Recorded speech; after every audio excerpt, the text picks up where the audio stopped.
சிலுவை நிழலில் நின்ற 4 பேர். இயேசு கிறிஸ்து உலகத்தில் வாழ்ந்தபோது அநேக நன்மைகள் நிறைய பெற்றுக்கொண்டார். ஆனாலும் அவர் சிலுவையில் அறையப்பட்டு தொங்கும்போது அவரோட இருந்தவங்க எத்தனை பேர்? 4 பேர் தான் இருந்துட்டாங்க. எத்தனை பேர்? 4 பேர். மீதி ஆளுகள்லாம் காணும். சீசர்கள் எல்லாம் ஓடிவிட்டாங்க. யோவான் 19:25 வாசிக்கிறோம். இயேசுவின் சிலுவையின் அருகே அவருடைய தாயும் அவருடைய தாயின் சகோதரி கிளையோப்பா மரியாளும் மகதலேனா மரியாளும் நின்று கொண்டிருந்தார்கள். 26 அப்பொழுது இயேசு தம்முடைய தாயையும் அருகே நின்ற அன்பான சீசன் அவன் சிலுவையில் நின்றுருக்கான். யோவான் அவனையும் கண்டு தம்முடைய தாயை நோக்கி ஸ்ரீ ஒரு மகன் என்றார் என்று வாசிக்க. இந்த 4 பேர் நின்றுக்கிறாங்க. ஆக இந்த 4 பேரை குறித்து நாம் இந்த நாளிலே சிந்திப்போம். இந்த நாட்களில் சிலுவையின் பாடுகள் குறித்து எல்லா சபைகளிலும் தியானித்துக் கொண்டிருக்கிறார்கள், உபவாசித்து ஜெபிக்கிறார்கள். ஆகவே நாமும் இந்த பாடு மரணங்களை சிந்திப்போம். இயேசுவின் பாடுகளிலே சிலுவையிலே தொங்கும்போது கூட இருந்தவர்கள் 4 பேர் தான் இருந்திருக்கிறார். அதில் முதலாவதாக மகதலேனா மரியாள். மகதலேனா மரியாள் 8 லூக்கா 8:2 வாசிக்கிறோம். 7 பிசாசுகள் நீங்கின மகதலேனா மரியாள் என்று அவள் அறிமுகப்படுத்தப்படுகிறார். ஒரு 7 பிசாசுகள் பிடித்தவளாக இருந்திருக்கார். ஒரு பிசாசு இருந்தாலே ரொம்ப தொந்தரவு கொடுக்கும், ரொம்ப கஷ்டம் கொடுக்கும். ஒரு பிசாசுகிட்டே போராட முடியாது. அதனால அந்த குடும்பத்துக்கும் கஷ்டம், ஆனால் சொந்த பந்தம் எல்லாத்துக்கும் கஷ்டம், எல்லாருக்கும் சமாதானம் இல்லாமல் ஆகிடும். பிசாசு ஒருத்தருக்குள்ள வந்துருச்சுன்னா அந்த பிசாசு என்ன சொன்னால் நல்லா நம்ம சாப்பிட வைக்கணும். நல்லா சாப்பிட்ட பிறகு கொஞ்ச நேரத்தில் பசி ஓடும். அந்த சாப்பாட்டை அது சாப்பிடும். கொஞ்ச நேரத்தில் சாப்பாடு இருக்காம குடும்பம் வயலாம் காரணம் பசிக்குது தானே கொடுத்தேன் அப்படின்னு மறுபடியும் பொங்கி கொடுக்கணும். அந்த மாதிரி ஒரு நாளைக்கு 7 தடவை 8 தடவை இருக்குமா பொங்கி கொடுத்தா அது அப்படி சாப்பிடும். அப்படியெல்லாம் பிசாசுகள் ரொம்ப சேட்டை இருக்கும். இந்த மகதலேனா மரியாளும் பிசாசு பிடித்து 7 பிசாசுகள் பிடித்து அப்படி இருந்திருக்கோம். ஒரு பிசாசுக்கே பாடு பண்ணணும். 7 பிசாசுகள் பிடித்ததுனால பயங்கரமாய் அலக்களிக்கப்பட்டு சீரழிக்கப்பட்டு அவள் மரணத்துக்கு ஏதுவாக காணப்படுகிறாள் என்று பார்க்கிறோம். அவள் மந்திரவாதிகத்திலையும் செல்லுகிறாள். குறி சொல்லுகிறவர்கள், கோடாங்கி அடிக்கிறவர்கள் இஸ்லாத்திலையும் போய் அவள் பார்க்கிறாள். எப்படியாவது விடுதலை இறையணும் சொல்லி விரும்பி அவளை கொண்டு போறாங்க. ஆனால் அவளால் முடியல. இந்த ஏசனார்த்தையும் வர முடியல. ஏசனாரும் அங்கதான் ஒளிஞ்சிருக்காங்க, அவர்த்தையும் வர முடியல. இந்த பிசாசு விட மாட்டேங்குது. பிசாசு அன்றைட்டு போனா விடாது, சர்ச்சைக்கு போனா விடாது, ஜோமனுக்கு போகணும்னு சொன்னால் விடாது. அப்படியாக இந்த 7 பிசாசுகளினாலே அவள் மிகவும் சிரமப்படும் போது இயேசு கிறிஸ்து அவளை பார்த்தார். இயேசு கிறிஸ்து அவளை கண்டு அவரே போய் சுகம் கொடுத்தார். அல்லேலூயா. இவரை தேடி போகல, அவரே தேடி வந்து அவர் தேடி ஓடி வந்தார், என்னை தேடி அழைத்து கொண்டார். அவர் தேடி ஓடி வந்தார், என்னை தேடி அழைத்து கொண்டார். என் பாவம் அனைத்து மன்னித்தார், என் பாவம் அனைத்து மன்னித்தார்.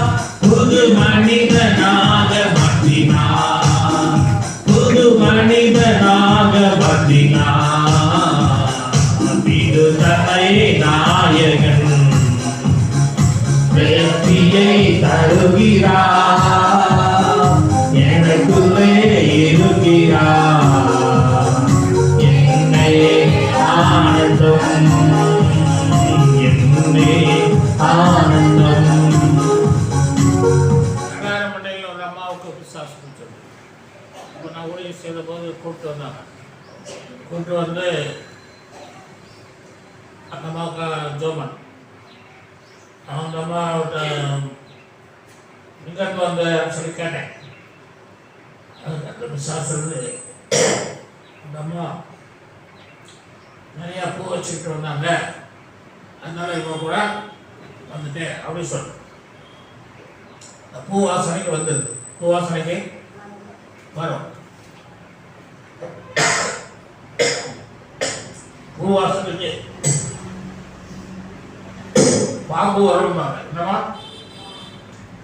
பாம்பு வரும், நல்ல பேயும் வந்துருக்கு. அதனால் நம்ம அதிகமாக இப்போ பூ வைக்கிறது இல்லை, நம்ம ஆட்கள் எதுவும் ரொம்ப வைக்கிறது இல்லை, குறைச்சிடணும்.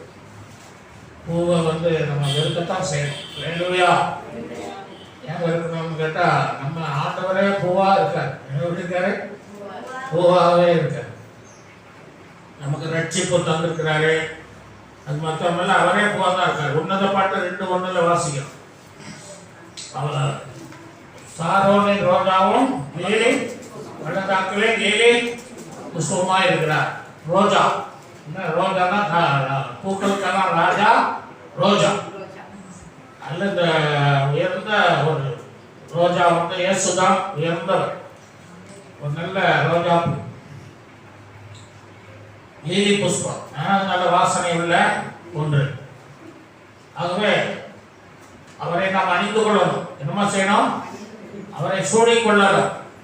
தலையில அல்லேலூயா சூடிக்கொள்ளணும். அப்புறம் உங்கள் தலையில் நீங்கள் பூ வச்சிங்கன்னா பின்னால் வர்றவங்க தான் பார்ப்பான் இல்லையா? இயேசுவை நீங்கள் தலையில் சூடிக்கொண்டால் பின்னால் வர்றவங்க இயேசுவை பார்க்கட்டும். அல்லேலூயா. நீங்கள் போகும்போது உங்கள் பின்னால் யாரை பார்க்கணும்? இயேசு உங்களோடு வர்றதை பார்க்கணும். அல்லேலூயா. ஆகவே ஒரு பாட்டு கூட உண்டு. அந்நியும் ஆபரணமோ ஆஸ்தியும் சம்பாத்தியமோ, அணியும் ஆபரணமோ ஆஸ்தியும் சம்பாத்தியமோ, பின்னை ஆழியும் மேற்பருமன் இரிய மத்திய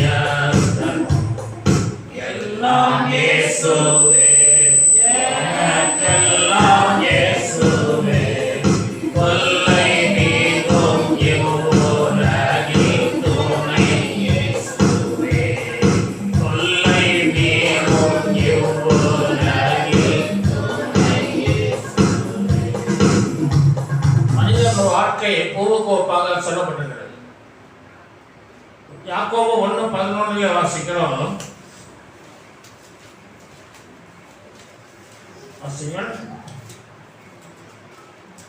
சூரியன் கடும் வெயிலுடன் உதித்து புல்லை உலர்த்தும் போது பூ உதிர்ந்து அதன் அழகான வடிவு அழிந்து போகும். ஐஸ்வர்யவானும் அப்படியே தன் வழிகளில் வாடி போவான். ஐஸ்வர்யவான் கூட என்ன செய்யறான்? வாடி உதிர்ந்து போகிறான், ஒன்றுமில்லாமல் போகிறான்.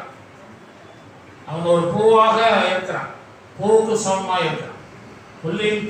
புல்லின் பூவை போல இருக்கிறான். மனித வாழ்க்கை ஒரு புல்லின் பூவுக்கு ஒப்பிட்டு சொல்கிறான். ஆகவே அந்த உதிர்ந்து விடுகிறது, அழகான வடிவு அழிந்து போகிறது, அது காய்ந்து வாடி ஒன்றுமில்லாமல் போகுது. மனித வாழ்க்கை அப்படி இருக்கிறது. அந்த ஒருத்தர் கூட பாடி இருக்கிறார். காலையில் போத்து மாலையில் மறைப்பவன் நாதா, காலையில் போத்து மாலையில் மறைப்பவன் நாதா, மலர் போட்டு பதிபோல் மறைப்பவன் நாதா, பதிபோல் மறைப்பவன் நாதா, சித்தமல்ல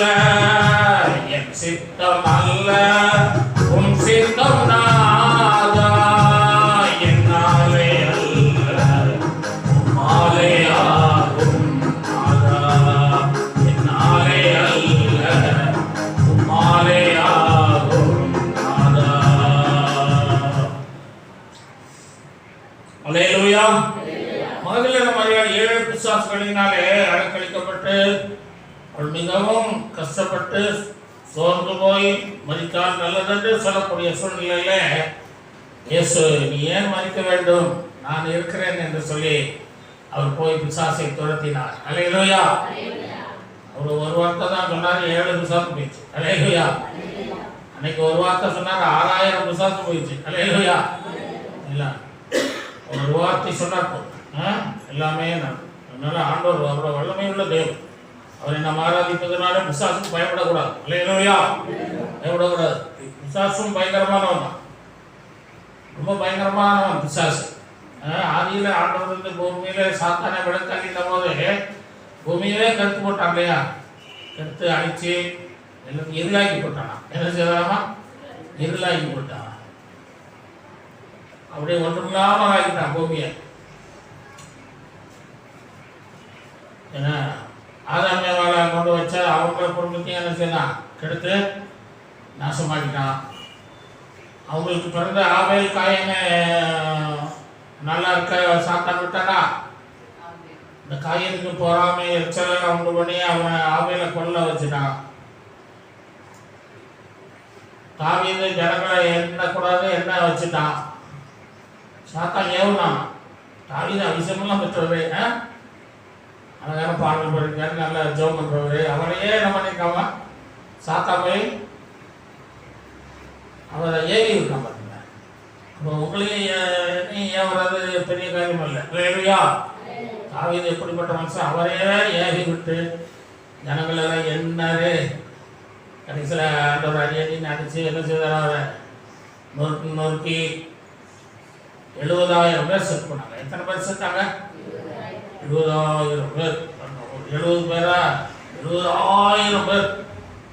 பெரிய அழிவுகள் உண்டாய். சாத்தான் வந்து அழிவு வந்துடும். அதனால சாத்தானுக்கு இடம் கொடுக்கூடாது. அல்லேலூயா. மகதலேனாள் சாத்தானுக்கு இடம் கொடாமல் இயேசுவோடு இருந்தாள். அல்லேலூயா. இயேசுவோடு ஏன் இருந்தாள்? அப்படிதான் பிசாசு வராது. அல்லேலூயா. அதை தெரிந்து கொண்டார். மரியாதை தெரிஞ்சுட்டா. இயேசுவோட இருந்தவங்க நம்ம என்ன வராது, பிசாசு நம்மகிட்ட வராது. நம்ம 7 பிசாசுகளையும் தோற்றிட்டாரு. மீண்டும் இருக்குது. ஸோ அந்த போராட்டம் கொஞ்சம் கொஞ்சம் இருக்கும். அந்த கொஞ்சம் கொஞ்சம் அந்த போராட்டங்கள் இருந்துட்டு தான் இருக்கும். தோற்று நாங்கள் தோற்றினா கொஞ்சம் கொஞ்சம் இருக்கு. அவன் இனிமேல் இயேசுனாலே என்ன செய்வோம், போய் சேர்ந்துருவோம். அல்லேலூயா. சொல்லி அவருடைய ஊழியத்தில் அவருக்கு என்ன செய்த உதவி செய்தாள். அல்லேலூயா. பொருள்களை கொடுத்தாள், பணத்தை கொடுத்தாள், சாப்பாடு போட்டாள், ஆண்டவருக்கு ஊழியம் செய்து அவரோட இணைந்திருந்தாள். அல்லேலூயா. மகதலேனா மரியாதை இயேசுவை பிரிக்க முடியல. அல்லேலூயா. நல்ல ஐக்கியமாயிட்டாங்க. அல்லேலூயா. அதனால சாத்தாவோட வரல. அதனால தான் இடைவிடாமல் ஜெபம். இயேசு என்ன சொன்னாருமா? இயேசு 40 நாள் உபவாசம் இருந்தார்ல. சார் போனானா? 40 நாளும் போகல. 41வது நாள் தான் வர்றான். உபவாசம் முடிச்சு வெளியே வராரே வரான். ஜெபம் பண்ணும்போது வரமாட்டான். ஜெபம் பண்ணும்போது தேவ பிள்ளைகள் எப்போதும் ஜெபத்தில் இருக்கணும். அல்லேலூயா. அதுதான் இயேசுநாதர் சொன்னாரு, இடைவிடாமல் ஜெபம் பண்ணுங்க. இடைவிடாத ஜெபத்தினால நீங்க பிசாசை மேற்கொள்ளலாம். அல்லேலூயா. கொஞ்சம் இடம் விட்டாலும் உள்ள நுழைஞ்சுவான். அவன் சமயம் பார்த்துக்கிட்டே இருப்பான். அவன் தந்திரமானவன். பிசாசின் தந்திரங்கள் உங்களுக்கு தெரியாதவர்கள் அல்லவே. எப்படா சமயம் கிடைக்கும் எதிர்பார்த்துட்டே இருக்கான். என்ன இந்த உலகத்துக்காரங்க என்ன போறதில்லை. கல்யாணம் பண்ணி கும்பிட்டு போறானா?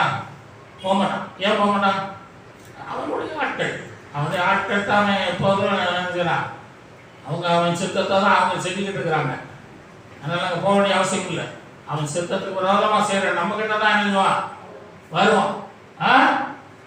ஆமாம். அதனால சாஸ்க்கு என்ன கிடையாது, 2 காரியம் கிடையாது. என்ன கிடையாது? மானமும் கிடையாது, ரோசமும் கிடையாது. சாஸ்க்கு மானமும் கிடையாது, ரோசம். அந்த விரட்டி விடுங்க, அடுத்த நிமிஷம் வந்து நிற்பான். நம்ம ஒரு மனுஷனை விரட்டி விட்டோம்னா அங்கே வரவே மாட்டான். இவன் வந்து டீ பார்த்துருக்கான். அதனால விசுவாசத்தை கவனமாக இருக்கணும். பயங்கரமானவன். சாத்தானுடைய வால் பயங்கரமானது. நமக்கு ஒரு வால் சாத்தானுக்கு என்ன இருக்கு? குரங்குக்கு வால் இருக்குமா? ஒரு வாழை கொடுக்குங்க. ஆமாம், பார்த்துருக்கீங்களா? சாத்தான் பார்த்துருக்கீங்களா? வால் இருக்கா? இந்த வால் என்ன பண்ணிச்சா அப்போ வெளிப்படுத்தல என்ன பார்க்கணும். நட்சத்திரங்களை போல பிரகாசித்த 1/3 பரிசுத்தவான்களை கீழே விழுத்துனதுன்னு சொல்லியிருக்கு. கீழே விழ தள்ளிருச்சான். பரிசுத்தவான்களே எடுத்து போட்டுருச்சுன்னா நம்மெல்லாம் பாவிகள் எங்கே நிற்க முடியும்? பக்தி இல்லாதவங்க பாவியும் இங்கே நிற்பார். அதனால ரொம்ப ஜாக்கிரதையா இருக்கணும், நல்லா ஜெபிக்கணும், தேவ சுத்தம் செய்யணும். அல்லேலூயா. சோ ஆகவே அவள் பூர்ணமாய் விடுதலையாகிவிட்டாள். இயேசுநாதரோடு வந்த பிறகு அவருக்கு பூர்ண விடுதலை கிடைத்து. ஆனால் பிசாசு போவோம், சிலர் ஜெபிக்க வருவாங்க, பிசாசு போயிடும், அதுக்கப்புறம் வரமாட்டாங்க. அதனால அது என்ன செய்யும்? கொஞ்சமா அது வேலையை ஆரம்பித்து அதுக்கப்புறம் உள்ளே வந்துடும். ஆகவே இயேசுவோடு இருந்ததுனால மறுபடியும் பிசாசு அவளுக்கு என்ன செய்யல? வரவே இல்லை. அவளுடைய நல்ல குணத்தில் ஒரு காரியம் தோற்றுச்சு. வாசிங்க மத்தேயு 27:61. 27:61. அங்கே மகதலேனா மரியாளும் மற்ற மரியாளும் தான் கேட்ப மரியாள் மற்ற மரியாள் கல்லறைக்கு எதிராக உட்கார்ந்திருந்தார்கள். கல்லறைக்கு எதிராக உட்கார்ந்திருந்தார்கள். பாருங்களேன், இயேசுநாதர் கல்லறை வச்சாச்சு. அது அந்தி நேரம் ஆயிடுச்சு, இருட்டிடுச்சு, சூரியன் அஸ்தமனம் ஆயிடுச்சு. அதனால யோசேப்பு என்பவர் பேர் சரீரத்தை வாங்கி அடக்கம் பண்ணுறதுக்கு செய்தாரு. இவங்களும் சேர்ந்து துணிமணியெல்லாம் அவருக்கு துணியெல்லாம் சுற்றி எல்லாம் கட்டி என்ன செய்தாங்க? கல்லறைக்குள்ள வச்சுட்டாங்க. கல்லை வச்சு மூடியாச்சு. அப்புறம் வீட்டுக்கு போக வேண்டியதுதானே? என்ன செய்யணுமா? கல்லறை மூடியாச்சு, உள்ள வச்சாச்சுல, போக தானே செய்யணும். இவங்க என்ன போறாங்களா? கல்லறைக்கு எதிரே பாருங்களேன், ராத்திரி ஆயிடுச்சு, இருட்டிடுச்சு, கல்லறைக்கு எதிராக உட்கார்ந்து இருந்தார்கள். எவ்வளவு அன்பு பாருங்களேன். அல்லேலூயா. அன்றதுனால எவ்வளவு அன்பு பாருங்க. அல்லேலூயா. ஆமா, அவருக்கு 7 சாதம் ஓடிருக்காரு, உங்களுக்கு ஒரு 10 சாதம் இருக்கும். வெற்றி கூட பண்ணி எல்லாம் துரத்திருக்காரு. அல்லேலூயா. உங்களுக்கு தெரியாது. ஆமா, ஒரே போதவருக்கு நிறைய பிரசாதம் எல்லாம் துரத்திட்டார். அல்லேலூயா. ஆமா, யாரா இருந்தாலும் சொல்லிடுவார். எனவே ஸ்ரீசர்கள் எல்லாரும் ஓடியே போயிட்டாங்க. எல்லாருமே ஐயா ஆத்தான்னு சொல்லி ஓடி விட்டாங்க. ஆனால் அந்த ஸ்ரீகள் 3 பேர் யோவான் பாருங்க இயேசுவோடு. அல்லேலூயா. இந்த மரியாதைன்னு பாருங்க, மரியாதை கிளியோப்பா மரியாதை 2 பேரும் ஃப்ரெண்டு. இந்த குளத்தில் பார்த்தீங்கன்னா தண்ணியெல்லாம் வச்சுட்டாலும் கொட்டியும் ஆம்பலும்னு ஒரு செடி உண்டு. கொட்டின்னு ஒரு செடி உண்டு, ஆம்பல்னு இந்த 2 சேர்ந்தே நிற்கும். சேர்ந்தே தண்ணியெல்லாம் இருக்காது, ஆனால் செடி. ஒரு நல்ல சொல்லுங்க. நம்ம தண்ணியெல்லாம் வந்துட்டாலும் எல்லாம் ஆசீர்வாதமாக போயிட்டாலும் நம்ம ஆண்டவர் நம்ம என்ன செய்யணும்? ஆண்டவரோட ஐக்கியமாக இருக்கும். அல்லேலூயா. ஆண்டவரோட நல்ல ஐக்கியம், மாசோடு வந்தவரோட ஐக்கியமாக இருக்கும், சபையாரோட நல்ல ஐக்கியம், பாஸ்டரோட நல்ல ஐக்கியம். அல்லேலூயா. அதான் நமக்கு பலன். அல்லேலூயா. ஆகவே சீசர்கள் எல்லாரும் ஓடிட்டாலும் மகதலேனா மரியாள் ஓடவே இல்லை. அல்லேலூயா. அடுத்த 2வது கணக்கு சொல்வோம். கிளியோப்பா மரியாள். யோவான் 19:28 வாசிக்கிறோம். அந்த அவளை பற்றிய இயேசுவின் தாயின் சகோதரி என்று பார்க்கிறோம். மத்தேயு 10:2 வாசிக்கும் போது கடைசியாக சொல்லப்பட்டிருக்கோம். செபதேயுவின் குமாரன் யாக்கோபு யோவான் என்று சொல்லப்பட்டிருக்கிறார். மத்தேயு 20 20 23 வரைக்கும் நாம் வாசிக்கும் போது, அப்பொழுது செபதேயுவின் மனைவி தன் குமாரரோடு அவரிடத்தில் வந்து அவரை பணிந்து கொண்டு உம்மிடம் விண்ணப்பம் பண்ண வேண்டும் என்றார். ஒரு விண்ணப்பம் கேட்கிறான். ஆண்டவர்ட்ட ஒரு விண்ணப்பம் செய்யணும் ஐயா, சின்ன விண்ணப்பத்தை கேளும் அப்படின்றார். அவர் அவரை நோக்கி உனக்கு என்ன வேண்டும் என்று கேட்டார்.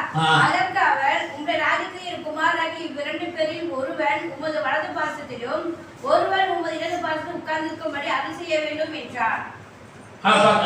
அவளுக்கு தன்னாலும் இருக்கு. என்ன இருக்குமா? தன்னாலும் இருக்கு. தன்னாலும் இருக்கக்கூடாது. அல்லேலூயா. சுய சித்தம், எனக்கு இப்படிதான் செய்யணும் அப்படிங்கிறது இருக்கக்கூடாது.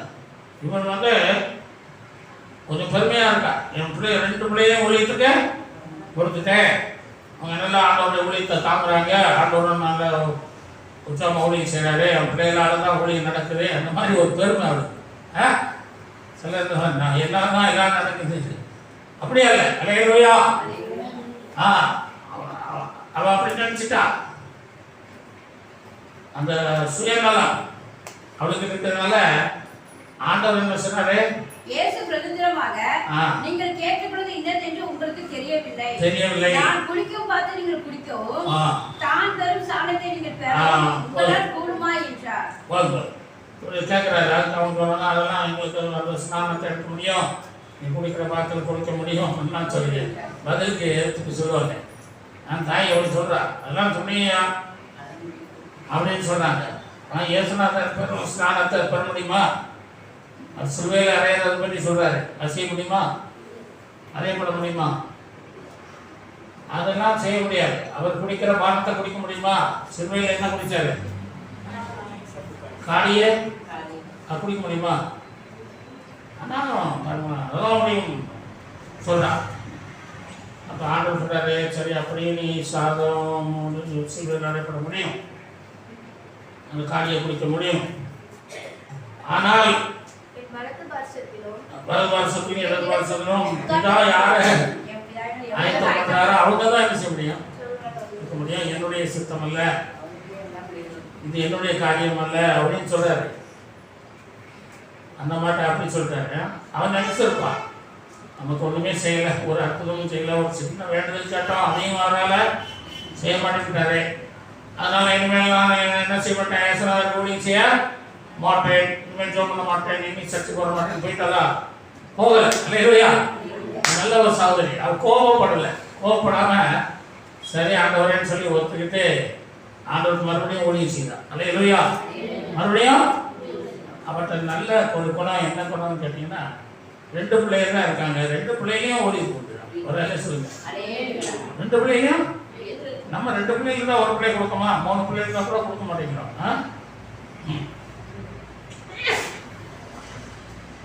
ஒருத்தருக்கு 6 பிள்ளைகள். முதல் பையனை இன்ஜினியர் படிக்க வைக்கணுங்க. பாஸ்டர் போய் சொல்றாரு, ஒரு பையனை ஒழித்து கொடுங்க ஐயா, 6 பிள்ளைகளை விட்டுருக்காரு கத்தர்னு. ஐயா மூத்தவனை இன்ஜினியர் படிக்க வைக்கிறேன், 2வது மகனை ஹெட் மாஸ்டரா வளர்க்க போறேன், 3வது மகனை ஒரு பெரிய கடை வச்சு மளிகை கடை முதலாளியாக்க போறேன், இன்னொருத்தருக்கு ஹோட்டல் ஒன்று செய்து ஆரம்பிச்சு அவனை ஹோட்டல் அதிபதியாக்கணும், இன்னொருத்தனுக்கு ஒரு தென்னந்தோப்பு வாங்கி பெரிய விவசாயி ஆக்க போகிறேன். 6வது ஒருத்தர் இருக்கான், அவனுக்கு கால் நடக்க முடியாது, அவனை ஊழியத்துக்கு கொடுக்கிறேன். என்ன கொடுத்தாங்க இல்லை, அப்படிதான் உலகத்தில் நடக்குது. ஆகவே ஆனாலும் கூட அந்த பொண்ணு பாருங்க, 2 பிள்ளைகளையும் என்ன செய்யணும், பெரிய காரியம். அல்லேலூயா. பெரிய ஒரு காரியத்தை அவன் செய்யலாம். கடைசி வரைக்கும் ஆண்டவரோடு இருக்கார். ஆண்டவர் ஒன்றுமே செய்யலாட்டாலும் இருந்தாரா? தேவனுடைய பிள்ளைகள், ஆண்டவர் எனக்கு அது செய்யல ஒன்றுமே பண்ணல என்று நீங்கள் கோபித்து போகக்கூடாது. அல்லேலூயா. ஆண்டவர்கிட்ட கோபிக்கக்கூடாது. இந்த தண்ணியை கோவிச்சுட்டு போகக்கூடாதுப்பாங்க. ஏன்னா குளத்தோட கோவிச்சுட்டு அது மாதிரி நல்ல குளம், ஜீவ தண்ணீர் இயேசு, அவர்கிட்ட கோபிச்சுட்டு இருக்கக்கூடாது, போகக்கூடாது, ஜீவ தண்ணீர் கிடைக்காது. ஆகவே அந்த எந்த சூழ்நிலையிலும் நம்ம ஆண்டவரை நேசிக்கத்தான் செய்ய வேண்டும். அல்லேலூயா. நம்ம கிளேப்ப மரியாதை போல நீங்களும் கடைசி வரை இயேசு என்ன செய்ய, சிலுவையில் தொங்கும்போது கூட நேசித்தவருக்கு அருகில் நில்லுங்க, அவர் நடக்கம் பண்ணதுக்கு உதவி செய்யுங்க, அவரோட கூட கடைசி வரை இருங்க. அல்லேலூயா. நம்ம மற்ற 28:1 கூட பார்க்கும்போது இயேசு உயர்த்தெழுந்த பிறகு அது யாருக்கும் தெரியாது. ஆனால் அதிகாலையில் முதல்ல மரியாதை மற்ற மரியாதை என்று சொல்லியிருக்கோம். அதை கிளியப்ப மரியாதை அவளும் வந்து என்ன செய்யறா, சுகந்த வர்க்கம் இடும்படி வாசனை திரைவங்கள் எல்லாம் வாங்கிட்டு வர்றா. அல்லேலூயா. இல்லைங்களா? அந்த பதில் சொல்ல அவருக்கு விண்ணப்பத்துக்கு பதில் கொடுக்கல, ஆனாலும் அவர் என்ன செய்யறா, ஆண்டவருக்கு செய்ய வேண்டியதை செய்து கொண்டார். அல்லேலூயா. நம்ம கர்த்தருக்கு செய்ய வேண்டியதை செய்து கொண்டே இருப்போம். அல்லேலூயா. நற்கிரியைகள் செய்கிறதில்லை. நீங்கள் என்ன செய்யுங்க, சோர்ந்து போக வேண்டாம். நீங்கள் இன்னும் அதிகமாக செய்யுங்கன்னு சொல்கிறார். அதனால் இன்னும் அதிகமாக நம்ம செய்வோம். கர்த்தர் இந்த மரியாதை ஆசீர்வதித்த தேவன் நம்மை ஆசீர்வதிப்பார். மரியாதையுடைய 2 பிள்ளைகளும் வலது பக்கம் இருக்கின்றனால ஒருத்தர் யாக்கோபு, அவனை பட்டயத்தால் வெட்டிட்டாங்க. 2வது யோவான் வந்து நாடு கடத்தப்பட்டு செத்து போனாரு. ஆமாம். அப்போ நம்ம நினைக்கிறபடி எல்லாம் நடந்துடாது. அல்லேலூயா. சிங்காசனத்தில் உட்கார்ந்தா விளையாட்டு கிடையாது, அதுக்கு பாடுபடணும். அல்லேலூயா. யோசேப்பு பாடுபட்டு தான் சிங்காசனத்துக்கு போனார். தாவீது பாடுபட்டு தான் சிங்காசனத்துக்கு போனார். அல்லேலூயா. பாடுபடாமல் சிங்காசனம் கிடையாது. வாசிக்க ஒரு வசனம் மத்தேயு 19:27-28 நம்ம வாசிக்கும் போது நோக்கி எல்லாவற்றையும் விட்டு பின்பற்றினாமே என்ன கிடைக்கும் என்றால்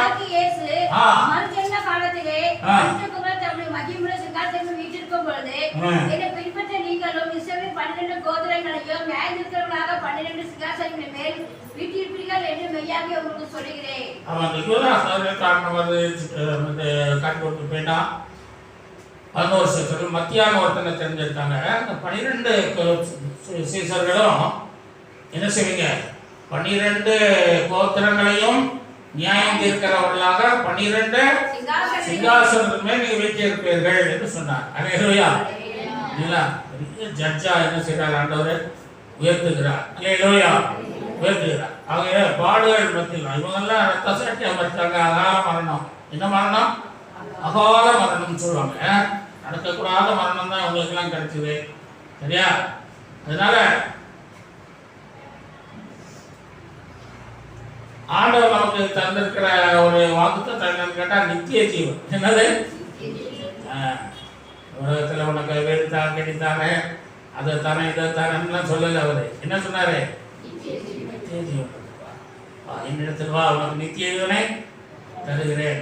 அந்த நித்திய ஜீவன் தான் உங்களுக்கு வாக்கு. நீங்களும் இந்த வீடுகளை சந்தித்து ஜெபம் பண்ண போனீங்கன்னா உங்களுக்கு கார் தருவார், உங்களுக்கு பைக் தருவார், அது தருவார், இது தருவார் சொல்லாதீங்க. அல்லேலூயா. ஆனால் நான் தருவேன்னு சொல்லுங்க. நீங்கள் அதான் தப்பாக சொல்கிறீங்க. எல்லா ஆசீர்வாதமும் தருவார்மா, நீ முதல்ல ஆண்டவர் என்ன செய்யும் என்று அப்படி பொதுவாக சொல்லியிருந்தோம். உனக்கு நித்திய ஜீவன் உண்டு. நீ இன்னைக்கு செத்தாலும் நித்திய ஜீவன் பெற்றுக்கொள்வார். அதான் சொல்லணும். ஒரு ஆளே சொல்லுங்க.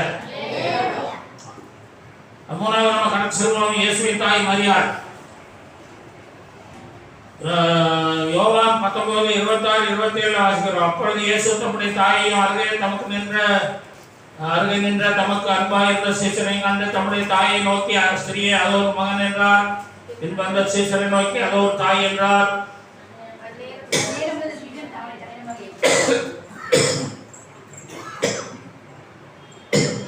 அந்நேரமே ஏற்றுக்கொண்டா. இயேசுவின் தாயிட்ட பெரிய பொறுப்பை கொடுக்குறார், இந்த மகனை கொடுக்குறார். அந்த தாயை வந்து சந்தோஷமா ஏற்றுக்கிறான். சந்தோஷமா சரியாண்டவர், அவனை நல்லா பார்த்துக்கிறேன், எனக்கு நேர சோறாக்கி என்ன செய்கிறேன், அவனுக்கு கொடுக்குறேன், நல்ல வாலிபர் யோகா கொடுக்குறேன், நல்லா கவனிச்சுக்கிறேன் அப்படின்னு சொல்கிறேன். நான் வேற யாரமா இருந்தாங்கன்னா செய்ய முடியாதுன்னு சொல்லியிருப்பேன். ஏன்னு கேட்டிங்கன்னா, இயேசுவின் தாய்க்கு எத்தனை பிள்ளைகள்? மார்க் 6:3 வாசிங்க. இயேசுவின் தாய்க்கு எத்தனை பிள்ளைகள்? இயேசு சொல்றாங்க அங்க உள்ளவங்க, இவன் தச்சன் அல்லவா, மரியாளுடைய குமாரன் அல்லவா, யாக்கோபு, யோசே, யூதா, சீமோன் என்பவர்களுக்கு சகோதரன் அல்லவா. எத்தனை பேர் இருக்காமா? இயேசுவோட கூட பிறந்த எத்தனை பேர் இருக்காங்க? யாக்கோபு, யோசே, யூதா, சீமோன் 4 பேர் இருக்காங்களா? இப்ப நான் வாசிங்க. இவன் சகோதரிகளும் இவங்கே நம்மிடத்தில் இருக்கிறாங்க. சகோதரிகளும் இருக்காங்க. சகோதரிகள் தான் எப்படியும் ஒரு 3 பேராக இருந்திருப்பாங்க. நீங்க அப்போ நாகமனும்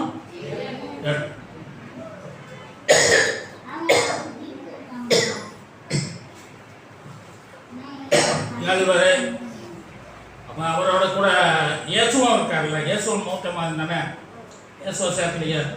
இயேசுவின் சேர்த்தா எத்தனை பேர்? 8 பேர். 8 பேர். அப்போ அந்த அம்மா ஆண்டவர்கிட்ட சொல்லியிருக்கிறான், ஆண்டவரே 8 பிள்ளைகளை நான் பெற்றிருக்கிறேன், அவங்களோட சேர்த்து உண்மையும் சேர்த்து தான். நீங்கள் என்ன சொல்கிறீரே, நான் எவ்வளோ கஷ்டப்பட்டு வளர்த்தேன். உண்மை பெற்றிருக்கும் போது என்னன்னா உண்மையை தூக்கிட்டு பாதுகாக்க தூக்கிட்டு ஓடினேன். ஓடி ஓடி ஓடி ராத்திரி பகலாக அலைஞ்சு தெரிஞ்சோம். இவ்வளோ பாடுபட்டு வளர்த்தோம். உங்கள் அப்பாவை நாங்கள் சேர்ந்து கடைசியில் உங்கள் அப்பா என்னை விட்டு போயிட்டாரு. அப்போ எவ்வளோ கஷ்டப்பட்டுட்டேன்னு பாருப்பா. இப்போ நான் தனிமையாக இருக்கிறேன், எனக்கே சாப்பாட்டுக்கு யாரும் உட்கார கொடுப்பாங்களான்னு எதிர்பார்க்கும்போது நீ இந்த பையனையும் பார்த்துக்கோன்னு சொல்கிறீங்க. நான் கொஞ்சமாவது அறிவு இருக்கும் அப்படின்னு கேட்டாங்களா இயேசுவின் தாயார். இயேசுவின் தாயாருக்கும் இயேசுவுக்கும் நல்ல ஒரு ஐக்கியம் இருந்தது. காணாமல் கல்யாண வீட்டில் பாருங்க, ஐயா ரசம் இல்லை அப்படின்னு சொல்லிட்டு போய் சொல்லுவாங்க. அவன் செய்கிறார்ல, என் வேலை வரும்போது செய்வேன்ட்டு செய்கிறேன். அப்போ இவர் இந்த அம்மா இவர் சொல்கிறத கேட்குது, இவர் இந்த அம்மா சொல்கிறதா இவரை கேட்குறேன். ஒரு ஐக்கியம் என்ன இருக்குது ஏசுநாதரோட நல்ல ஒரு ஐக்கியம். இல்லையா? ஆகவே ஆண்டவர் வந்து அந்த அம்மாவுடைய வார்த்தையை கீழ்ப்படுகிறார். ஆண்டவர் அந்த தாயை கீழ்ப்படிந்தாள். கீழ்ப்படிந்தாள். தன்னை போல் பிறனை நேசிக்கிறவளாக இருந்தாள். இந்த காணாமல் கடந்த வீட்டில் ஏதோ சோறு கிடைத்தது சாப்பிட்டோமா போனோமான்னு இல்லாமல் அந்த அம்மா உள்ளே போய் என்ன செய்யுது, இல்லை விசாரித்து இந்த குறைகளெல்லாம் தெரிஞ்சுக்கிறது. இல்லையா? தெரிஞ்சுக்கிறது இயேசுநாட்டு சொல்லிச்சு. அதே மாதிரி நீங்கள் வீடு சந்திச்சிங்கன்னா போய் வீடுகளை சந்தித்து நல்லா உட்காந்து பேசணும். இல்லையா? உட்காந்து பேசணும். அவங்க ஒரு வேளை அவங்க நீங்கள் ஒரு நல்ல உயர்ந்த ஜாதியாக இருக்கலாம், அவங்க ஒரு தாழ்வானவங்களாக இருக்கலாம். யாராக இருந்தாலுமே நீங்கள் ஒரு கிளாஸ் தண்ணி வாங்கி குடிச்சிடணும். என்னமா செய்யணும்? ஆமாம், நீங்கள் தண்ணி வாங்கி குடிச்சிடணும், யோசிக்கக்கூடாது. தண்ணி வாங்கி குடிச்சிட்டிங்கன்னா என்ன செய்வாங்க அவங்க, இவங்க நம்ம ஒரு ஐக்கியம் நல்ல ஐக்கியமாயிட்டாங்க. அவங்க நம்ம கஷ்டங்களை சொல்லுவோம். அதை நீங்கள் இயேசுநாட்ட சொல்லணும். அல்லேலூயா. இன்னொருத்தர் போய் சொல்கிறது இல்லை, இயேசுநாட்ட போய் சொல்லணும். அல்லேலூயா. அப்படி செய்யும்போது இந்த குறைவுகள் நிறைவாகும், தேவனுடைய நாமம் மகிமைப்படும். அல்லேலூயா. ஆமாம், தண்ணீரில் ஒன்றுமே இல்லை. அந்த தண்ணீர் போன்ற பிரச்சனைகள் எல்லாம் மாறும். அல்லேலூயா. ருசியாய் மாறும். அவன் அந்த அம்மா வந்து பாடுகளை சகிக்கிறவனாக இருந்தான். லூக்கா 2ஆம் அதிகாரம் 34-35 நீங்கள் வாசிங்கன்னா, இந்த இயேசுநாதர் குழந்தையா இருக்கும்போது தூக்கிட்டு அவர்கள் ஆலயத்துக்கு போகும்போது இந்த சிமியோன் என்ற ஒரு தீர்க்கதரிசி அங்கே இருக்கிறார். அவர் என்ன சொல்றாரு, இதோ அநேகருடைய இருதய சிந்தனைகள் வெளிப்படுத்தத்தக்கதாக இஸ்ரவேலில் அநேகர் விழுகிறதற்கும் எழுந்துக்கிறதற்கும் இவர் உலகமாக பேசப்படும் அடையாளமாவதற்கும் இவர் நியமிக்கப்பட்டிருக்கிறார். உன் ஆத்மாவையும் ஒரு பட்டயம் உருவி, இந்த மரியாதை சொல்றார், உன்னுடைய ஆத்மாவையும் இதயத்தையும் ஒரு பட்டய அவசியம் உருவி போயிடும். அவங்களுக்கு ஒரு கேலண்டர் கொடுத்துருக்காங்களா, அந்த கேலண்டரை நீங்கள் பக்கத்து வீட்டுக்கு கொடுக்கணும். பக்கத்தில் உள்ளவங்க கொடுத்து இதை தினம் படிங்கம்மா, போய் கிருஷ்ணாஸ் வரான்னு சொல்லணும். இல்லையா? தினம் ஒரு வருஷம் வாசிக்க சொல்லுங்க, அதுக்காக தான் கொடுக்கணும். சரி, அப்போ பாடுகளை அவள் எப்படி சகிக்கிறவளாக இருந்தாள் என்று சொல்லி பார்த்தால், இந்த தீர்க்கதரிசி ஆரம்பத்திலேயே சொல்லிட்டாரு. இந்த மாதிரி நினைச்சிருக்கோம், நம்ம அழகான ஒரு தெய்வகுமாரனை பெற்றுட்டோம், அதனால இனிமேல் நமக்கு கவலை இல்லை, பாடு இல்லை, துன்பம் இல்லை. பையனும் குழந்தை பிறந்து இப்போ 8 நாளில் தூக்கிட்டு இருந்தாங்க. 40 நாளில் தான் கொடுத்து நினைக்கிறேன். 8ஆம் நாளில் தான் அழைத்து போனாங்க இருக்குன்னா. அப்போ நீ பிரச்சனை இல்லை நமக்கு அப்படின்னு நினைச்சிருக்கலாம். ஆனால் அந்த தீர்க்கதரிசி சரியாக சொல்லிட்டாரு. என்ன சொல்லிட்டாரு? பட்டயம் உன்னையும் சும்மா விடாது, உன் இருதயத்தில் விஷயம் வாய்ந்து செல்லும். அப்படின்னா என்ன அர்த்தம்? ஒரு வேதனை உனக்கு இருக்கு, உனக்கு வேதனைகளுக்குள்ள நீ வைக்கப்படுகிறாய், பாடுகளுக்குள் வைக்கப்படுகிறாய், சோதனைக்குள் வைக்கப்படுகிறாய். எனவே நீ என்ன செய்யாத, கலங்கி போயிடாத, பின்வாங்கி போயிடாத. என்று சொல்லி தைரியப்படுத்துகிறார். அல்லேலூயா. அதனால தான் அவள் எல்லா பாடல்களையும் சகித்தான். எல்லா பாடல்களையும் உங்களையும் ஆண்டவர் தான் சொல்றாரு.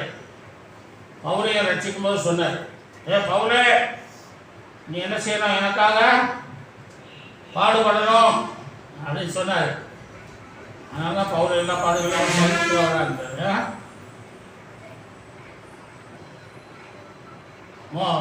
நம்ம பேதர்கிட்ட சொன்னார், நீ முதிர் வயதாகும் போது உன்னை விரும்பாத இடத்துக்கு கொண்டு போய் உன்னைய கொலை செய்வான்னு சொல்லி அப்போ அப்படி கொண்டு போய் வந்தார்.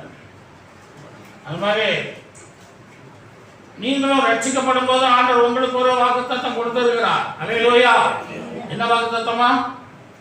உலகத்திலே உங்களுக்கு உபத்திரவம் ஞானஸ்நானம் கொடுத்து வெளியே கொண்டு வரும்போதே நம்ம சொல்லிடணும். என்ன சொல்லணும்? உலகத்தில் உனக்கு உபத்திரவம் இந்த வாக்குத்தத்தம் சொல்லுவாங்க. இந்த பயப்படாத கூட இருக்கிறேன் அப்படின்னா அதெல்லாம் சொல்லக்கூடாது. உபத்திரவம் உண்டு அப்படி சொல்லும்போது அந்த உபத்திரவம் உங்களுக்கு பல உபத்திரங்கள் வந்தாலும் நீங்க ஆண்டவருக்குள்ள நிலைத்து நிற்பீர்கள். அல்லேலூயா. ஆமா, உபத்திரம் கண்டு சோர்ந்து போக மாட்டீங்க, பின்வாங்கி போக மாட்டீங்க, கர்த்தருக்காக எழுப்பி பிரகாசிப்பீங்க. அல்லேலூயா. இந்த மரியாதை எவ்வளவு பாடு கஷ்டம் வந்தது. தகப்பன் மரித்து போனாரு. அந்த அம்மாவோட புருஷன் என்ன செய்யறா, 8 பிள்ளைகளை பெற்றவரு மறுத்து போயிட்டாரு. 8 பிள்ளைகளும் நல்ல பெருசா ஆயிட்டாங்க. இனி கட்டி கொடுத்து நல்ல நிலைமைக்கு வருவோம் அப்படின்னு நினைக்கும் போது அவர் செத்து போனாரு.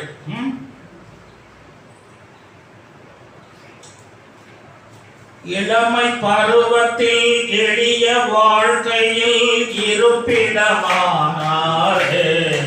இந்த வேளையில் இயேசுவின் சந்தை சூசையும் அறிந்தாரே. இளமை பருவத்தில் எளிய வாழ்வினில் இருப்பிடமானாரே, இந்த வேளையில் இயேசுவின் தந்தை சூசையும் அறிந்தாரே. கெடுகள் தரப்படும், தட்டுங்கள் திறக்கப்படும், தேடும் என்றார் இயேசு.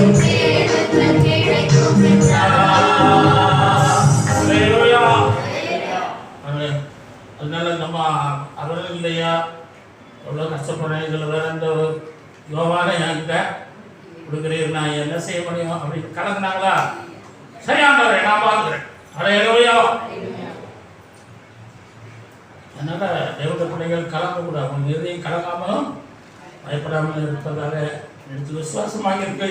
நான் உங்களிடத்தில் உங்களுக்காக ஒரு ராஜ்யத்தை ஏற்படுத்துவேன். விசுவாசமாக இருக்கிறவர்களுக்கு ஒரு ராஜ்யத்தை ஏற்படுத்துகிறார். அதனால தேவத பிள்ளைகள் தைரியமா இருக்கணும். ஒரு அல்ல சொல்வோம். இயேசுவின் தாய் நாட்டு நம்ம பார்க்குறோம். இயேசுக்கு அன்பான சீசன், இயேசுக்கு அன்பான சீசன் எல்லாம் ஓடிவிட்டாங்க. இந்த சீசன் யோவான் மட்டும் என்ன செய்யறாருமா, அந்த சிலுவையின் அருகே நிற்கிறார். சிலுவையின் நிலை, சிலுவையின் நிழலில் சாய்ந்திலை பாரிடுவே, சிலுவையின் சாய்ந்திலை பாரிடுவே. ஆமா, போதும் நீங்கள் சாய்ந்து இழைப்பார ஒரு சிலுவை இருக்கிறது. அல்லேலூயா. அது நீங்க போதும் சாய்ந்து இழைப்பாருங்க. சிலுவை விட்டு ஓடக்கூடாது. அல்லேலூயா. சிலுவை விட்டு ஓடிடக்கூடாது. அது கொஞ்சம் பாரமாக தான் இருக்கும். அது ஓடிடக்கூடாது. இயேசுவும் சேர்ந்து உங்களோட சேர்ந்து தூக்குவார். அல்லேலூயா. தூக்குவாரு. ஆமா, ஒரு அம்மா சொல்லிச்சு, ஐயா கல்யாணம் ஆகி 2ஆம் நாள்லயே இப்போ புருஷன் மனைவி ரொம்ப சண்டை போட்டுக்கிட்டாங்க. இவன் அவளை அடிக்க, அவளை இவனை கடிக்க, கையில் கடிச்சு ரத்தம் வந்துட்டான். நான் பைபிள் தூக்கிட்டு மாடியில் போய் அந்த என்னையா செய்ய அப்படின்னு கண்ணீர் விட்டு அழுவேன். நீங்கள் தான் பார்க்கணும்னு. அப்படியே 2-3 நாள் சமாதானம் ஆயிடுச்சு. ஒரு சொல்லுங்க, சந்தோஷமா. நான் கொண்டு போய் ஊரில் விட்டு ஜோம் பண்ணிட்டு, நீங்கள் வந்து ஜோம் பண்ணணும்னு சொன்னாங்க. ஜோம் பண்ணி விட்டுருக்கேன் ஐயா. நல்லா ஒரு அல்ல சொல்லுங்க. ஜெபம் உங்களை வாழ வைக்கும். அல்லேலூயா. பிள்ளைகளை வாழ வைக்கும். ஆமாம். ஆகவே சீசர்கள் எல்லாரும் ஓடிவிட்டாங்க. மக்கா ஜீவனை கொடுப்பேன்னு சொன்ன பேதுரு கூட என்ன பண்றாரு? ஓடுறாரு. மத்தேயு 26:58 வாசிக்கிறோம். பேதுரு தூரத்துல வந்து பின் சென்றார். தூரத்துல மூப்பரும் சங்கத்தார் யாவரும் இயேசுவை கொலை செய்யும்படி அவருக்கு விரோதமாய் பொய் சாட்சி தேடினார்கள். பேதுரு தூரத்திலே அவருக்கு அவருக்கு பசி வந்துருச்சு. அதனாலதான் மாற்றி வச்சுட்டேன். கவனிங்க,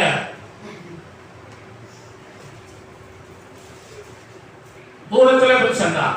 என்ன அதனால இயேசு மறுதளித்தான்.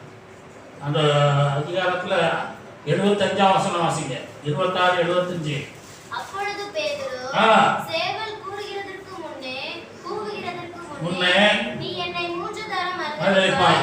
ஒரு தடவை கூவுறதுக்குள்ள இவன் எத்தனை தடவை இருக்கான்? 3 தடவை இருக்கிறான். அப்படிதானே இருக்கு இல்லைங்களா? சேவல் கூறு. ஆகவே அப்படி மறுதளிச்சுட்டான். ஏன் காரணம்? தூரத்தில் வந்ததுனால. இயேசுவை பிடிக்க வரைக்கும் கூட பக்கத்தில் நின்னான். பிடிக்கும்போது ஒருத்தனை காதை வச்சு நிறுத்த கட்டி வச்சு காதை வெட்டி போட்டான். அப்படிலாம் கொஞ்சம் தைரியமா இருக்கிற மாதிரி ஒரு நடிப்பு. பேதுரு ஒரு நடிப்பு, நாடக நடிகர். நடிகர் என்ன இப்போ வர்ற அமைச்சர்கள் புதுசாக ஆட்சிக்கு வர்றவங்க என்ன சொல்கிறாங்க? உங்களுக்கு கல்யாணம் ஆனால் ஒரு பவுன் தருவோங்க. ஒரு நாளைக்கு 20,000 கல்யாணம் நடக்குது. 20,000 பவுன் கொடுக்க முடியுமா? 1 லட்சத்துக்கு மேலே ஆகும் ஒரு பவுன். மோடி 15 லட்சம் போடுறேன் கொடுத்தாரா?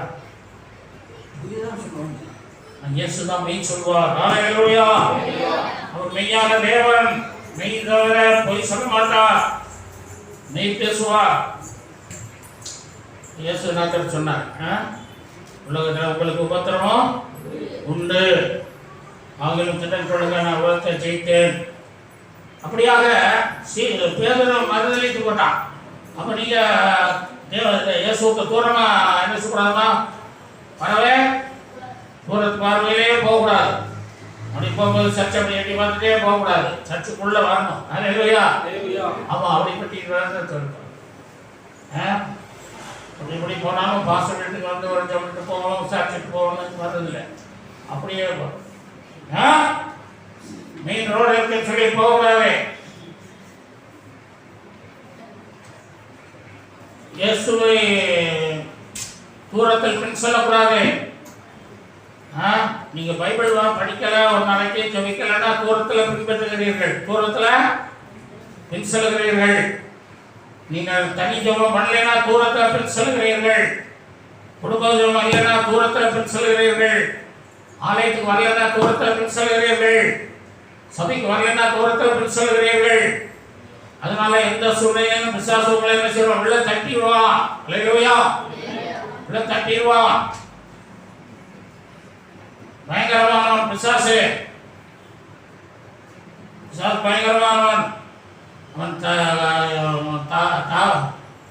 தாவீதையே விட வைத்தான் சொல்லிப்பாங்க. பக்கமா தாவீதை பேர் என்ன சொல்லி தந்தாங்கல்ல? 70,000 பேர் சிக்கு பண்ணாங்கல்ல, சொன்னா? ஆமா, எண்ணக்கூடாது. ஆனால் என்ன வச்சுட்டான்? இந்த ஏறலாம் பார்த்தீங்களா? அதனால பிசாசின் தந்திரங்களை இருந்து நாம் ஜாக்கிரதையாக இருக்க வேண்டும். பேதுரு ஓடி போய் இயேசு உயிர்த்தெழுந்த பிறகு கரைக்குள்ள ஓடி போய் பார்க்காரு. கரைக்குள்ள இயேசு இல்லை, அங்கே ஒரு தூதன் இருக்கிறான். அவன் சொல்கிறான் அவர் போயிட்டா இருப்பான்னு. அங்கே துணியெல்லாம் சுற்றி வச்சிருக்கு. துணியெல்லாம் ஆண்டவரை கட்டின துணியெல்லாம் அங்கே வச்சிருக்கு. அதெல்லாம் பார்க்கத்தான் செய்யலாம். ஆனால் ஆண்டவர் தேடினானா? தேடி பண்ணானா? இல்லை. ஆண்டவர் தேடலை. ஆண்டவர் தான் அவனை தேடி வர. அவர் தான் என்ன செய்கிறாரு? அவனை தேடி வர்றாரு. அவன் வீட்டுக்குள்ளே போட்டு கதவுலாம் போட்டிட்டு உள்ளே படுத்துக்கிட்டான். ஆண்டவர் போய் என்ன செய்வார்? வீட்டுக்குள்ளேயே போயிட்டார். வீட்டுக்குள்ளேயே போய் அவனை சந்தித்து பயப்படாத சொல்லி தைரியப்படுத்தார். அதனால பேதுரு வாயிலே பேசுவான். வாயிலே வந்தபடி வாயிலே வந்தபடி இந்த மாதிரி வாயில பேசுறது தான். பேதுரு சொல்வார், செய்ய மாட்டான். கட்சிக்காரங்க மாதிரி சொல்லுவார நான் செய்ய மாட்டேன்.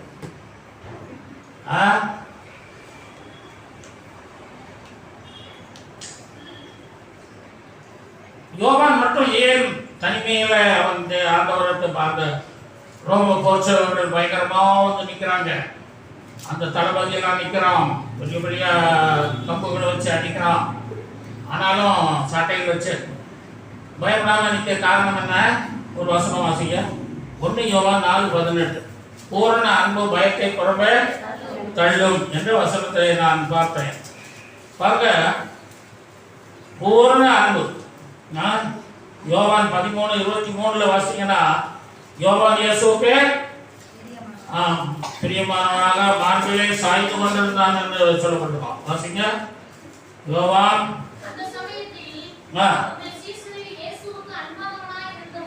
அன்பாயிருந்த ஒருவன் இயேசுவின் மார்பிலே சாய்ந்து கொண்டிருந்தான். பார்த்தீங்களா? இயேசுவே மார்பிலே சாய்ந்து இருக்கான். அவன் எப்போதும் இயேசுவோட இருக்கிறான். இயேசு விட்டானா வேற அவனுக்கு வழியே இல்லை. இப்பயே சாந்திக்கிறான். இயேசுவோட சாந்தி இருந்து அவரை பிடிச்சிக்கிட்டே இருக்கான். அப்படி அன்பா இருக்கான். அல்லேலூயா. இயேசுவை அவனையும் பிரிக்க முடியாத அன்பா இருக்கு.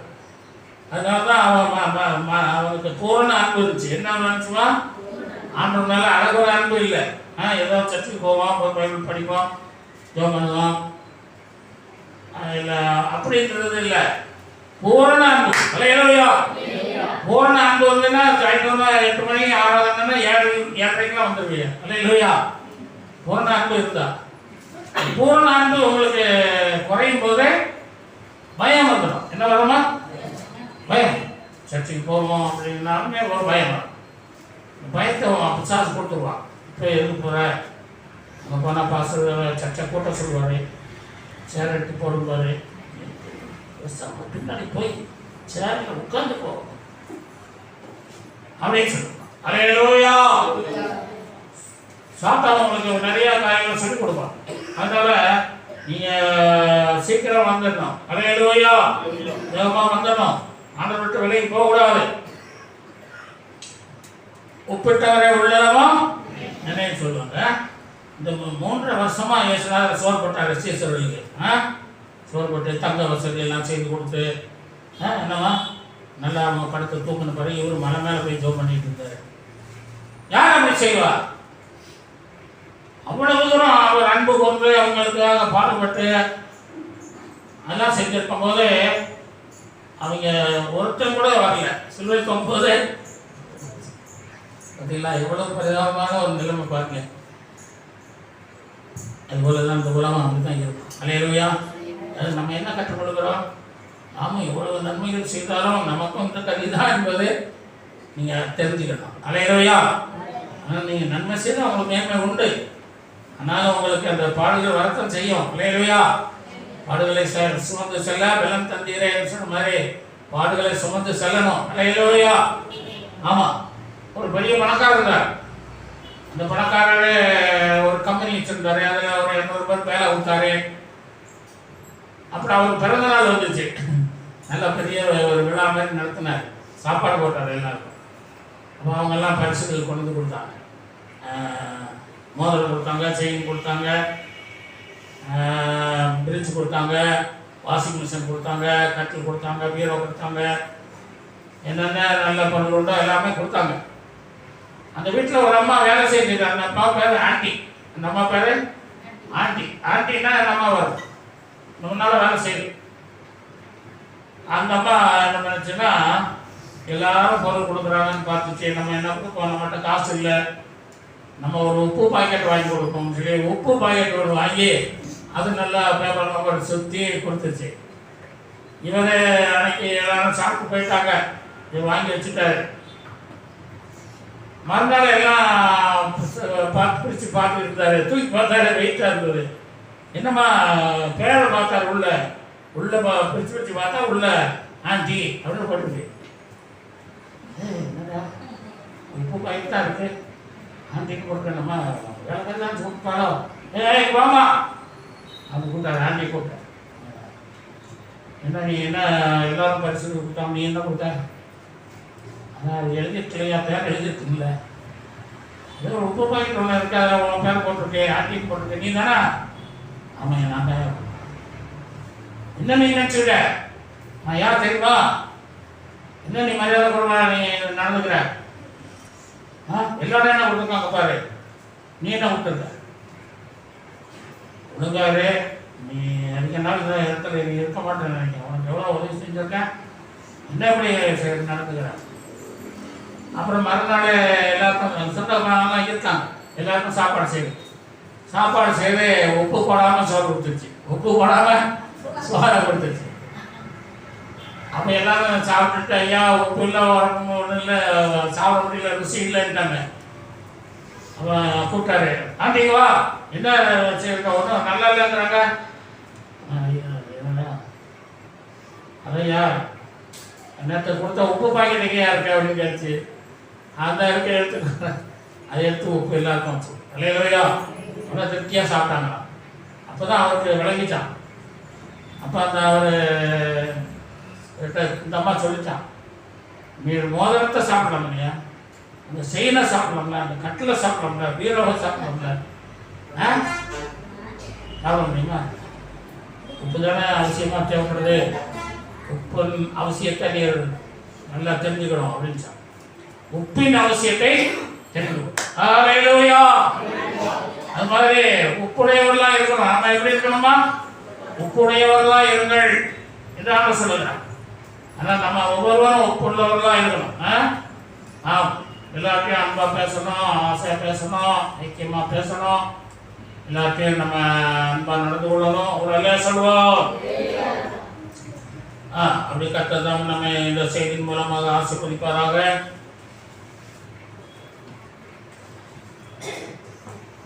யோவானை போல, கிளையோப்பா மரியாதை போல, இயேசுவின் தாய் மரியாதை போல, மகதலேனா மரியாதை போல நாம் என்றும் சிலுவை நிலையிலே நாம் அடைக்கலம் போகுவோம். கர்த்தர் நம்மை பெறுவதை ஆசீர்வதிப்பாராக. ஆமென்.